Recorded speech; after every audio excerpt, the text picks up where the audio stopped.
And we're rolling. Okay. Well, it's been a while since we've done one of these. Been a long time. Finals kind of got in the way of everything. Oh, yeah. I mean, because you and I, the last thing we did was French Dispatch, which was over a month ago. Oh, I really? looked at my videos. It was on the 9th we did, because wow. Because we wanted to do Belfast, but you were just beat from being on film shoots, and I'm like, yeah, sure, we don't have to go see a movie this week. And then was Thanksgiving. Then Thanksgiving. Nobody has time for anything on that. No. And then finals happened. Finals, and you had a wedding. Yeah, then I had to wedding. You had a busy month of November. It's been a busy, more than 1 month. Yeah, you've been busy. So yeah, we're going to try to get back in the swing of doing some of these. And now that I'm done, I can actually go back to doing some of my actual videos. Nice. Too. So, okay. We saw Encanto. Yep. And I can go ahead and say, what a welcome return to come back to videos too. I know, that was very lovely, very heavy, but very lovely. Oh, I loved a lot about this movie. It isn't one of my just top favorite Disney films, but this is one of the first ones that I've really liked. First of all, let's talk about what this movie's about. This movie's about, it's surprisingly minimalistic. Yeah, it's not as grandiose as most as Disney movies from the past. It's kind of a soft return almost. Okay. The movie follows a young girl who lives in a magic house with all of her family, and everybody within this bloodline received a gift from the house, which is powered by a miracle candle. And she is kind of like the black sheep because she didn't end up getting a gift like everyone else did. You have basically all these different family members with different powers. You have one... It's kind of like a prettier version of X-Men. Yeah, I was going to say that. It's almost it's like Colombian X-Men. You have one who's very strong. You have another that can transform. And she doesn't have a power. And yet she still, she obviously, and because of this, she doesn't quite feel like she really fits in. And she's always trying to do the best she can to be a part of this family. But of course she can't really feel like she does that without a power, even though she tries. But also kind of because of that, she's kind of pushed away because she doesn't have a power, because apparently she had an uncle who had a power that they felt did a lot of bad things. He had foresight, he could predict the future, and he saw all these bad things coming. And they kind of blamed him for saying, they kind of accused him, erroneously said that he was also kind of bringing them, but of course he wasn't. And so they're kind of scared of this one family member who doesn't have this power because of that. And that's where a lot of the conflict comes, because one of the interesting things about this movie is, like I said, it almost entirely takes place inside of just this one house. There's, of course, because it's magic, it's able to create these rooms, these sort of these dungeons, sort of. Kind of like TARDIS rooms. TARDIS, bigger on the Tomb Raider kind of stuff. And it takes place entirely inside of a house, basically. And there's also not really a villain. No, in this movie. There's only soft antagonists. There is a soft antagonist, and it's the grandmother. But there's no bad guy. Yet there is an insane amount of conflict in this movie. Very much. I mean, I will say, for as much magic as is in this movie, it's probably one of the most real Disney movies. It is like you said, it's very heavy. It's got some heavy shit. Oh, it was by the time it got to the ending, I was almost on the verge of tears. And I had 2 tears. I was trying to hold it in so bad because I'm this movie is actually hurting me on the inside. And I'll say, I was almost on the verge of tears at the beginning of this movie just because of that short we got. That short was also really heavy. It was talking about, a raccoon. It's discussing generational trauma through raccoons. 2 generations of raccoons. This movie started... doing raccoon things. This movie started with an animated short called Far From the Tree. About raccoons, and man, it was heavy. It got dark. I was almost expecting it to go kind of the route of Piper. Boy, was I wrong. Yeah, it's not quite. Yeah, I can't remember the last time I was sitting in an animated movie where we got a short beforehand. I know, it's almost exclusively Disney movies that you get that way. Even those, I don't think I got a short. I think the last time that I was actually sitting in a theater and got a short was when I went and saw Inside Out. Lava played before Inside Out. I don't think I've ever seen anything else that actually had like a short before it though. I guess because they probably produce more feature lengths than they do shorts. I know that when Coco came out, they actually removed the 40-something minute Olaf holiday special because people were complaining. Nobody wanted to sit through 30-something minutes of Olaf to watch Coco, so they took it out. Yeah, no, that was a smart move. That was a smart move. Yeah. I probably would have raised hell if I was in that theater too. Yeah, I never saw Coco in theaters, but yeah, that would have been tough if I had gone to see that and had to listen to Josh. That would have probably killed the rest of the movie for me. Man. But yeah, so basically this movie, what this focus of this movie is it follows the girl, Mirabelle, and how she basically is trying to fix the family with everyone thinking that she's going to make it worse. And and that's ultimately what the entire, like, I guess the sort of the meaning of this parable is it's all about achieving your potential, told in the framework of the family is everything, typical Disney dynamic. And I really like that. It's a very encouraging film, and it does it without feeling cloying or juvenile. Like it acknowledges that this is a heavy subject matter. appeals it's one of the few animated films that I think it made now that appeals very much to an adult audience as well as it appeals to a child. Because there's lots of kid-friendly stuff in this, but there is maturity to it. It isn't just silly. Like the comedy in this is very funny. It's not corny, and it never goes too far, which is the problem I have with so many animated films. And it's quick comedy. It's kind of got like that Mel Brooks thing to it, where it's like it keeps like shooting these jokes at you rapid fire, so that if one falls, the next one's probably gonna make you laugh. And it doesn't go on and on and on like good gracious some movies do. Like it keeps it short and sweet. Again, we were talking about the running times for Disney films. 90 minutes definitely is like the perfect length. And they cram a lot into this movie. There's plenty of world building, character development. There's lots of stuff I loved about this film. I loved first of all, I loved the visuals. It's a very pretty film. This is probably, I'd hazard to say, the most beautiful 3D animated Disney movie. And those I've always felt were kind of inferior to their 2Ds in terms of graphics. Like, to me, I think, as much as I've loved some of them, I think the last, like, really just beautiful Disney film was Princess and the Frog, which was their very last 2D one. And I will argue that with their 3D stuff, they have hit, like, several points where they have shown the potential that they can reach with making 3D as beautiful as 2D, like the lantern scene in Tangled, the building, the Let It Go sequence. Moana had a lot of, the stuff with the ocean was really the ocean dynamics in Moana. And then I feel like in this film, they like took all those things and ran with it. Yeah, they definitely did. Wreck-It Ralph is actually real. I do love Wreck-It Ralph. It's very colorful, but it doesn't have just an absolute beauty and artwork to it that I think this does. Yeah, mostly because it was like going off of all the like 2D, it used 3D, more pixelated of stuff. It used a lot of the typical like video game references and kind of put them into a 3D. It used like it was kind of like Super Smash Bros. It created kind of a video game aesthetic and created their Pixar-esque 3D to it. There was something else I was going to say. I love the visuals. Oh, let's talk about the music. Yeah, music was very good. Some of the songs I don't feel hit as well, like the intro song about the family. That was very convoluted. It kind of it felt a little disjointed at times. It didn't feel like a very well pieced together piece of music. Not insufferable by any means, but definitely not my favorite. All the songs in this I would say are good. The first one that is used just to kind of explain the family and the concept is my least favorite, just because it was, like you said, it was very contrived.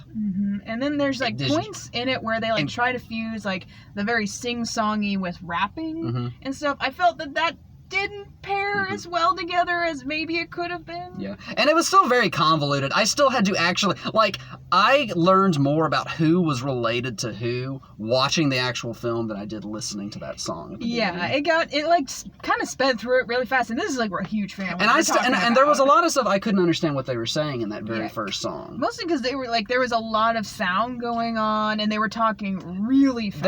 There was a couple parts throughout, not just through that song, but throughout a lot of this movie, where a character would say something and there would be too much music and or sound effects. Those are really my only technical complaints with this movie. Yeah. But yeah, the music is by Lin-Manuel Miranda, who also did the music for Moana. And let me tell you, I'll say this now. I have finally discovered what an absolute gift Lin-Manuel Miranda is. I was not just a fanatic over Hamilton like everyone. I watched Hamilton, and my conclusion on that was, this is very good for the people who are into this kind of thing. I'm not really a live musical theater person, and maybe that was kind of my problem, where I watched like 30 minutes of Hamilton. I'm like, this just isn't for me. Right. But, you know, he also did, he wrote the musical that they made this year, In the Heights, which I really liked. He also directed the adaptation of Tick, Tick, Boom this year, off for Netflix, which, one of my favorite movies of the year. Oh, wow. Andrew Garfield, I hope, gets an Oscar nomination for it. I loved that movie. Nice. Never seen anything about it before, but after watching it, I'm like, oh, I love this. This was such a good movie. The music-wise, like this won't be like kind of like just like how this movie as a whole, it won't be one of my favorite soundtracks, and I don't see it being anybody's really iconic. It's definitely not the songs. While a lot of them are really good, they're definitely not ones that like I would put on my Spotify playlist and play it. Kind of, it's like songs from Frozen, songs from Moana. People are definitely listen to that on a regular basis. People are definitely still talking about Frozen, and I personally liked Moana more than Frozen, and even Moana I tend to still sit, I'm always still, every once in a while, coming across something that makes me start humming Shiny in my head. So, there's still a lot of songs in Moana that I still really like, and of course, everybody, you know, Frozen, you still see Frozen stuff everywhere. Oh, yeah. I don't think Encanto will quite have the legacy either of those Encanto, the music in that is very, I want to say kind of very isolated to the film itself, like, you can't really listen without watching it, which is probably a good thing because it means you get to view it more. Yeah. Kind of like, I would kind of say Mulan's a little bit like that. Well, I catch myself singing I'll Make a Man Out of You a lot, I guess so, yeah. And Reflection. But like those two songs only, but then again, there wasn't too many songs there. Yeah. Those were like the big ones. Yeah. But I definitely, like, I have a playlist of like specifically Disney ones, and I'll Make a Man Out of You and Reflection are definitely the probably ones I play the most on there. Yeah, this was there's lots of good it's just steps short of a great Disney classic. It just steps short. But I wonder if that's a good thing. Because, like, it's maybe it, like, just means that it'll be, like, appreciated more in years to come. Especially just, like, in terms of the story. It's definitely one of the, like I said, better. It's one of the better Disney films I've seen, and one of the better animated films I've seen, at least this year. Like I said, this is not, like, I think the best animated feature race this year is going to be pretty drab. This one, for me, definitely. Yeah. I can't guarantee this one will win. But if it's like between this and Raya, this would definitely win. This would win. This would definitely win over Luca. I think I've mentioned what I didn't dig about. I did not dig Luca. Soul came out last year, right? Soul was last year. So Soul won last year. Okay, yeah. Okay. Yeah, Pixar, I don't know what their problem is, and when we talk about trailers, I'll say exactly, because we got a Pixar trailer. Yeah, we got a Pixar trailer. I've got something I need to say. I got something I gotta get off my chest about Pixar right now. It's kind of been a slow year for animated pictures, and I mean, I really do hope this. If this is like the best one, I won't be mad. Yeah, I hope this one wins. I'll be happy if this is decided to be the best animated feature. There's a chance this one will win, and I think there is a chance that Flea. I have not seen Flea yet. I'm hoping to find Flea somewhere. Oh yeah, I remember seeing the trailer that adult for one. That one I have a feeling will get nominated too. it might even get nominated in the best foreign language film because it's actually, I found out, Denmark's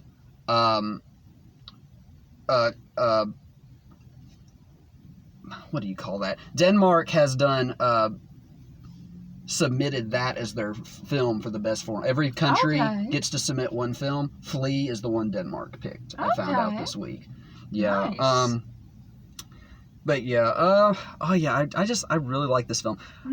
Like you said, it gets dark. It's funny. I was like, there's a lot of complex emotions. Like, there was lots of part where I was like really like feeling glad. Like the part where her cousin is getting his gift at the beginning of the film. But there's also this overcast sadness because you realize she's been left out of this whole time. I mean, there's like just a lot of moments where I was definitely emotionally hurting a lot. And the great thing, and the reason that this works so well is because they make the main character extremely sympathetic. There's a lot of great characters. These are some of the most multi-layered characters I've seen in a Disney film in a while. You have her sister who Louisa. She was, because you realize that she's this perfect Big one. Mama. Well, I don't mean just her. Oh, no, I'm talking about Isabel. the flower girl, because she's kind of the one who's like, but yeah, her too. Yeah. They all kind of have like, even she's like, because they all have their talents that she doesn't have, but they're not perfect either. And that's kind of also what this film. This film is about, we all have imperfections, and that's okay. And but you know, even her sister, she's like, oh, I'm jealous of your perfect life, and then she's like, because you're gonna get married to this man, and she's like, do you think I want to? I'm doing it for the family. Right, and of course there's that extra layer of like familial expectations as well, which we've all suffered from. Sibling rivalry, and then of course the grandmother, who, like I said, she's the closest thing to a villain this actually has, because she's sitting there, you know, she's very judgmental of Mirabelle throughout this film because of her lack of a gift, but it's something because you realize as you start to get in these flashbacks, like this movie does flashbacks really well, about the reason why she's so tough is because she's like, this family's entire survival is hinged on this miracle. And if Mirabelle ruins this, everything is ruined. So she kind of has to be on everybody's butt about everything. So you definitely, you don't feel like she's really just a horrible, you don't feel like she's an evil stepmother character in this. Yeah. And I'll say this, she's very, like I said, she's very judgmental of Mirabelle, but man, do they do this so right that she just doesn't become unlikable, like the dad from Chicken Little, which is... Because they remind you that she's a very sympathetic character. Yeah, like I was saying, this is doing that right. Unlike Chicken Little. Have you ever seen Chicken Little? I've seen it. I hate it so much. I hate Chicken Little. I hate Chicken Little. Yeah, his dad is just the absolute, probably the worst Disney parent ever. And it's because this does that dynamic right. Because Chicken Little is something that Disney has never done before.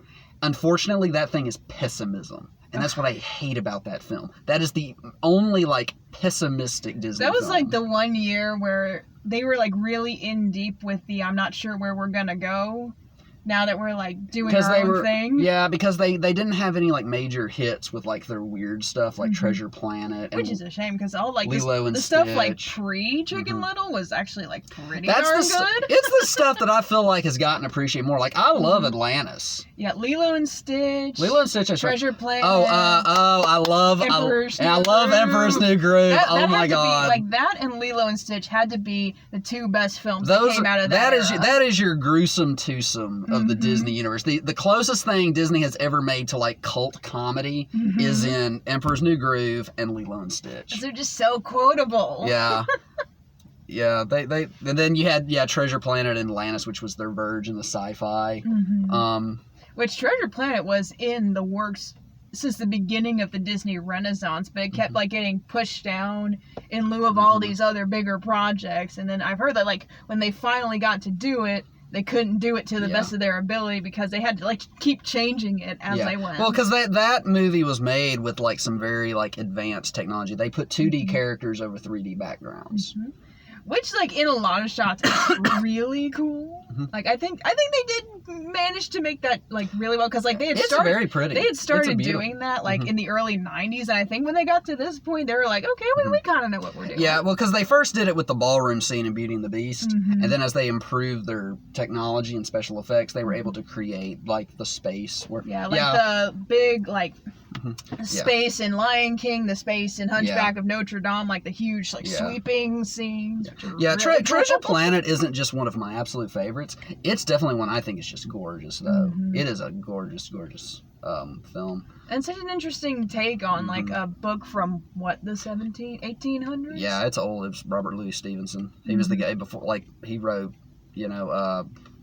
Dr. Jekyll and Mr. Hyde, and I think Treasure Planet was before that. So, like, definitely like Victorian. I remember like watching Disney's first adaptation of Treasure Island, which it's close to the book. What else can I say? And then, like, you got Treasure Planet, which is a complete, like, reimagining of it. I'm like, woo! Yeah. It feels a little too confined to the source material, which is one of the things that I feel like why I'm not just, like, in love with Treasure Planet. It feels too confined to that source material that it basically can just be boiled down to Treasure Island in space. Space! But yeah, also let me say something else about Encanto. This had one of the most gruesome implied death scenes. That is probably the darkest moment in this film, is the one flashback where she's like the grandmother and her marriage and eventually the death of the grandfather. Yeah, jeez. That is the most gruesome, not off-screen death ever. That is the most gruesome off-screen death I've seen in an animated Disney film since Clayton's death at the end of Tarzan. That was dark. Like you don't. Now, and the thing is, like with this one, obviously they can't show you even an implication that there is a dead body. Also because it's a protagonist and not an antagonist. Yeah. So you don't want to see like a protagonist dead body, but it's okay if you see the shadow of an antagonist like hanging from a vine. Well, I don't think you ever saw Clayton hanging, did you? Well, I thought the shot of his knife just hitting the ground after the vines started. But then there's like a flash of lightning and you see his body like swinging above wow. I need to rewatch Tarzan. I need to rewatch Tarzan.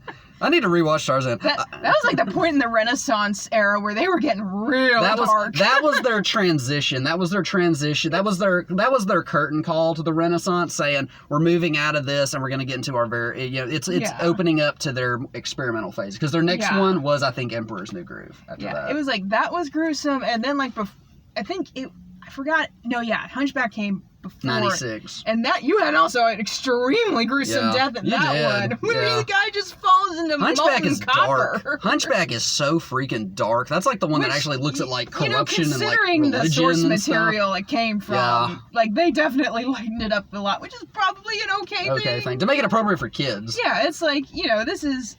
And honestly, like people complain a lot about, it didn't follow the source material exactly. It's like that's fine. Yeah. When you're talking Disney, that's fine. It's still dark. Hunchback is definitely the most overtly sexual. Oh, overtly sexual, overtly calling out religion. Like they had murder, death, corruption. They had a lot to say in that movie. Yeah. Like looking back on it, like people's complaints about it not being as dark as the original. I'm like, are you sure? It's still dark. Are you sure? It's still a pretty twisted little movie. It has like probably the worst villain in Disney history. Judge Claude Frollo is the absolute worst. And like evil in like a realistic way. Yeah, evil in a way where you could like walk down the street and be like, I've met that guy. Also, did you kind of feel like maybe that was also the death in this, and like the flashback of like, you feel like that was maybe kind of meant to hint at sort of like, kind of like a bit of like the refugee crisis? I mean, probably. I kind of feel like that was kind of what that was meant to sort of reference. Miyazaki, Hayao Miyazaki, who does like all the Studio Ghibli films, a lot of his films deal with that. Like Grave of the Fireflies. Yeah, was about World War II. Spirited Away is sort of an allegory on child trafficking. In a way. Yeah, I've heard about that. Yeah. Ponyo is about destruction of like the environment. And then I think Princess Mononoke was also kind of following that as well. Oh yeah, destruction of the environment. I think maybe he has a lot of films that reference the destruction of the environment. And Howl's Moving Castle was a criticism on the Iraq War. Oh wow. Yeah, like Howl's Moving Castle was based actually on a British YA fantasy novel from the 80s. Yeah. And Miyazaki, he infused a lot of Japanese aesthetic into it and a lot of Japanese mythology into it. I still need to watch that movie. And he added on the stuff about the forthcoming war. That's nowhere in the original book. Like, it's still the same concept. Girl turned into an old woman by a witch, and she goes to work for a wizard. Yeah. That's still the concept in the original book, but all the war stuff, the forthcoming battle, the warning, was something he completely added in response to, like, the invasion of Iraq. Yeah. Then I guess that means, like, his tamest films are the ones that don't include magic. Yeah. Except for Totoro. Yeah. Which I guess is, like, magic to a very small degree. It's just, like, forced. That's about childhood innocence. Childhood innocence, growing up, sisterly love. Yeah. So, yeah, I really liked Encanto. I'd say probably a 3.5 out of 4 for me. Yeah, I'd say 3.5. Not as enthusiastically as like a Moana, a Princess and the Frog, or a Mulan. Even though I think this movie borrows a lot. This movie borrows a lot of Moana, Mulan, and Coco. Yes. But it is still something I still view it as something that stands perfectly. It stands out on its own.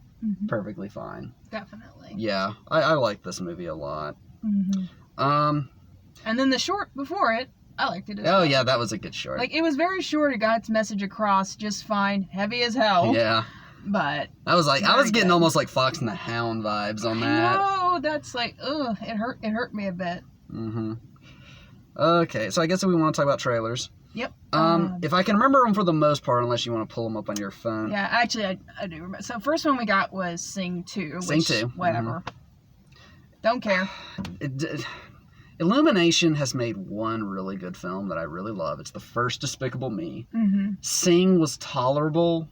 I still just wouldn't say I care for it, like a lot of their stuff. Despicable Me 2, Secret Life of Pets, they're tolerable. They're just not... They're not to the level of their... any other animation... To their competitors. Any other animation studio I just feel like can do generic. Like, tolerable generic, it just isn't a high watermark in my view. If that's your high watermark, it's just, whatever. I don't know. I will say this about Sing 2. The problem I had with Sing 1 was one thing, you could watch the trailer and you got the whole movie in the trailer. I felt like we got the one whole movie. I don't know. I feel like there was still... I didn't feel like I was literally seeing... Like, in the first one, you literally had the gorilla's dad literally sitting there saying at the beginning of the trailer, "You disappoint me," and then saying at the end, "I'm so proud of you," or something like that. Oh, right. And of course you probably know that's coming anyways, but the trailer, but that movie was so thin that they had nothing else to show in the trailer except that scene. This, I don't feel like we saw an ending. I felt like we saw an end to the gorilla story, though, because like it starts off with him like kind of like butting heads with this choreographer guy, and then by the end, it seems like he's gotten the upper hand. So, yeah. I don't know. That's one story in there that I thought that might have been spoiled. Yeah. So, yeah, Sing 2, I probably won't be bothering. And then, Super Pets. League of Super Pets. Yeah. Which I thought I had such mixed opinions about that one. Yeah, I mean, it's like, on the one hand, okay, it's like a different DC thing. It's Warner Brothers, which is the same animation studio that did, like, Lego Movie. And I think they actually had a Crypto the Superdog TV series at one point, too. Well, the thing that bothers me about this is, it's from the studio that made Lego Movie, but man, this movie looks less like Lego Movie and more like Scoob. It looks it like has it too kind of much looks Scoob. like that mixed with Secret Life of Pets a little bit. I thought it was I'm like, are they making another Secret Life of Pets? And then I realized, no, that's Crypto the Superdog. Because the corgi in this trailer kind of looked like he walked out of Secret Life of Pets. And it's from a different studio. It's from like I said, Warner Brothers. It looked really good. Like it looked like it could be kind of like a really good like animated superhero film. But man, it's got the worst parts of like what I was talking about, juvenile. It's got that, like, it's got this thing of like Crypto talking, and then it's got a piss joke. The dog being a Kevin Hart voicing it's a like, dog. Yes, yeah, like we joke. haven't heard that joke a million times before. I know, yeah. And yeah, and it just goes, and it's like I said, it goes on and on and on. It doesn't know when to stop. Exactly. It's like, oh, you thought you were getting Spider-Verse? Nope. No, I don't know. Like, I have mixed opinions about the Sing 2. I have mixed opinions about Crypto Superdog. And then I really have mixed opinions. Turning Red. I for real thought that was an Illumination picture until it popped up with a thing that says from the studio that brought you Inside Out. It does have that Cal Arts look to it. What I didn't like about it is I'm like, oh, this is the first time I've ever watched a Pixar trailer and thought, this looks annoying. Yeah. It's like Teen Wolf mixed with like... That's what I was thinking. It's like a friendlier version of Teen Wolf and Ginger Snaps. It looked like if Illumination decided to make a parody of Teen Wolf about a girl who turns into a red panda when she gets, I guess, hyperventilating. It's very vague. When she feels like very high emotion. Yeah, which is a very vague way of putting it. I don't know. I mean, it definitely is like one of those puberty stories. I can get that. That's probably because Pixar is good about doing that, creating kind of a, kind of like Incredibles is all about a modern suburban family dynamic told through the frame of a superhero film. But the other thing is that film was directed by Brad Bird. that film, and that was back when and that's when Pixar was on top of the world. Like I said, we're living in a post Cars 3 and Luca world, which were films that I felt Pixar just phoned in on. It's not been a good year for animated Pixar is too good to phone it in. Pixar's just too good to phone it in. Which I have to say is probably a good part of that is due to the pandemic. I'm sure they probably don't have as many hands on deck as they do with their other films. I'm sure there's been a huge shift in like writers, directors, all that stuff, which could explain it. That explained like the Disney shifts. When all those happen, so I'll give them like some leeway, but I'll not be seeing this movie. I'll probably be watching just because it is a Pixar film, and I've literally seen every Pixar film. I will go ahead and watch this one. I'm like, I have a feeling this is gonna be this will probably be at best a Luca. I don't know. I might watch it. I might love it. I don't know. Ratatouille kind of. You think about Ratatouille and how simple Ratatouille is, but it's a great film. And just. It's look any film with food that looks that good. I'm just saying. And the last one we got was Lightyear. Lightyear, which is interesting. I did not know that was going to be a movie. I thought that was going to be a series. Yeah, I thought it was going to be a series too. Interesting for sure. Like this is like. Given like all the things we're used to with Toy Story related material, this is different. It's a Pixar, and didn't it say Pixar is doing this one too? So Pixar, who did the Toy Story films, is going to be doing a Buzz Lightyear origin film. Which didn't they already do that back in like the 90s? They had like a 2D. They had a TV show about Well, I thought they had a movie too. Because it opened with like a thing of using Toy Story, saying we're going to watch the Buzz Lightyear movie, and the little the army guys come pulling out a DVD. Remember that? I don't remember. I think they had a movie. I thought they did have a 2D movie. I remember the show too, though. Yeah, Lightyear. And apparently he's going to be voiced by Chris Evans. Really? They're getting all the Chris's out here. Yeah. For voicing animated characters. Chris Pratt as Mario. And Garfield. Gosh. And Garfield. He's doing Garfield? That's such a weird choice, but he was already a weird choice for Mario, but Garfield. Well, the Mario thing I understand because Mario is a Nintendo property, which is from Japan, and Chris Pratt has international appeal. Yeah, that's true, but I just feel like there could have been better people to voice Mario. Well, it was probably, like I said, a Japan decision because Chris Pratt is in he's in Guardians, he's in Jurassic Park, and those are all big films in Asia. Just like how anime is very popular here in the States, Hollywood blockbusters, especially sci-fi, is very popular in a lot of Asian countries, and that's probably why they picked Chris Pratt. He's a very recognizable star in Asia, and Nintendo wants the movie to be successful in Japan. Right. On their side of the world as well, and so he like I said, it has to do with international appeal. So that's why I don't know what voice he's gonna. I don't know if he's gonna do an Italian or Brooklyn. Who knows what he's gonna do? It's gonna end up being like the animated Mario show. Hey, paisanos! Exactly. Oh God, if it ends up being like that, I don't. And God, I don't know if they can save God help us, they ever do a Legend of Zelda movie. That pulls out the excuse me, princess. Jeez, especially after we basically with Breath of the Wild, we already have an animated Legend of Zelda movie because of all the voice acted animated cutscenes. Yeah. So it's like, why bother at this point? But they will. I'm sure they will. Yeah. Well, I guess they teased a live action one years ago, but it never went through. Yeah. I don't know. I feel like at the rate video game movies are going, it's only a matter of time before we get a Legend of Zelda. I'm just kind of antsing to see when they're going to make a Resident Evil 7 and 8 movie. Yeah.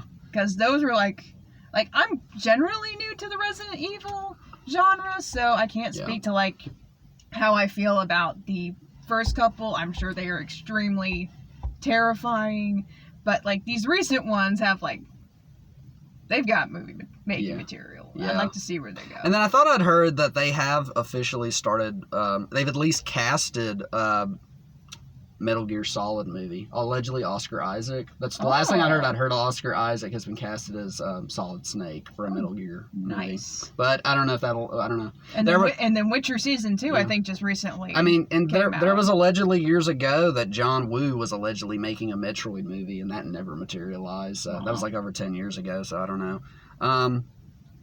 But yeah, like, I think, like, now that we've had some, like, really bad video game anime adaptations, like, in the past, I'm, like, hoping that, and I also heard Raccoon City didn't do very well. Resident Evil, Welcome to Raccoon City. Yeah, it's just, I don't know. Video game movies are just really, really hard to get right. Because the thing about a video game is that it's the immersion. Mm-hmm. You get a movie, you get that immersion taken out. So you have to find a way to write it where you can still have people invested in it, minus the immersion. That was what I liked about Detective Pikachu, which was not a perfect movie by any means. I had lots of problems with Detective Pikachu, but man, did it put you in a world that I have wanted to go to since I was a little kid. I know, all the Pokemons. Yeah. So I guess if we want to just sign off here, we can, I guess, okay, so this was this week's video. Nightmare Alley comes out this week. Next week, I guess next Tuesday. I guess we'll do Nightmare Alley. Yeah, I don't think I have anything going on next All right. Tuesday. And I have a question I want to ask you about that too once we sign off. Nightmare Alley next week. I should also be going to see Spider-Man this weekend, so I'll probably do a video myself of that. Also, I'm going to try, since I doubt anybody will be able to be free week of Christmas. Probably not. I'll probably go. Tuesday's the best I can do. Okay. I'll see if maybe I don't know. I'll see what's playing then. But I think I'm gonna go use that weekend, that week to see West Side Story finally. Because you already said you have no interest in that. I've like never seen the original. I've never seen anything related to. So it's and movie musicals. I've been like, unless it's a Disney film, I've been very iffy on it. Yeah, West Side Story. The original's okay. Allegedly, Spielberg's version's better, but man, did you hear about it? What happened this weekend? It bombed. It crashed and freaking burned. What an insane! Like, I guess the signs should have been there, but I feel like because Spielberg directing a classic should have been something that people should have flocked to see, and it's and I've read a lot about that, and a lot of people are saying, one, the marketing just wasn't very good for this movie. Two, there's just a very lack of interest. That's exactly what I thought, because they're trying to say, and I'm not trying to get into a debate on this, but I'm just saying they're trying to blame Omicron variant, and I don't buy that, because Omicron variant. People were going. I don't buy that because Delta variant didn't bother Venom any. Delta variant, people were still going to theater. Do you think Spider-Man's going to bomb this week because of Omicron? Nope. No, they can't. They can't keep using COVID as an excuse for like a movie. And this is the big difference between Spider-Man No Way Home and West Side Story. Spider-Man No Way Home had the biggest marketing campaign. Well, it's also had a big I look at it like this. They remade with West Side Story. They remade something that has the wrong demographic who goes to the movies right now. West Side Story turned 60 this year, meaning your demographic for that is over 40. When your most prominent moviegoers are under 40. That's why 80s and 90s nostalgia is so big. Look at Ghostbusters. Look at all the 80s and 90s slasher films that are getting remade. Look at all the 90s Disney movies that are getting live action adaptations. 80s, 90s stuff is nostalgia is where the money is at right now, because your average moviegoer falls into the people who that appeals to. West Side Story's for older people. I know. They're not the ones flocking to the theaters. Even my mom, who grew up with the original West Side Story, she has no interest in seeing this. And so most of the people who grew up with it have no interest in seeing this because they have the original. Yeah. And then most people nowadays who are aware of it probably don't have that interest in seeing the remake either because, one, they also don't know about it, and they're like, what is this? Or they know about it, but they also love the original more. Yeah. So yeah, I'll probably do a video. Yeah, so I'll do videos myself on Spider-Man, West Side Story, since I've got the time now, and then we'll do Nightmare Alley next week. Because I got a buddy who at some point they want to go see Licorice Pizza wherever that's gonna play. I know, because I've heard so much about it, but it's like only so much. And Paul Thomas Anderson stuff is like. It's like the shiny Pokemon of movies. You gotta find Phantom when Phantom Thread came out. Right. I that was like the first Best Picture nominee in a while that I was not able to see for the Oscars because they play in such select places shortly. They're very exclusive films. Yeah, Paul Thomas Anderson stuff's like that. Yeah. Which is, good, because it means all the people, all the people who really want to see it will go see it. And like I said, COVID didn't bother that film. They were talking about that movie made over $1 million, which is good money for a limited release film. Yeah, for an indie film, that's some money. Yeah. That was Paul Thomas Anderson stuff. Like I said, for somebody whose movies don't play in that many places to make that much money. Yeah, it's like I'm saying that probably because he knows that he has a very dedicated fan base. Like I was saying, they're like Paul Thomas Anderson. Yeah, not everybody is real big into Paul Thomas Anderson, and I understand why. I definitely get a lot of people think his movies are very self-important a lot of the time. They are, but the people who love Paul Thomas Anderson, they bow before, like his audience bows before him, so he don't ever have to worry about one of his movies not at least making money with where they're most beloved. Right. So yeah, I guess we'll go ahead and sign off here. Yep. All right. We'll see y'all next week. Nightmare Alley. Bye.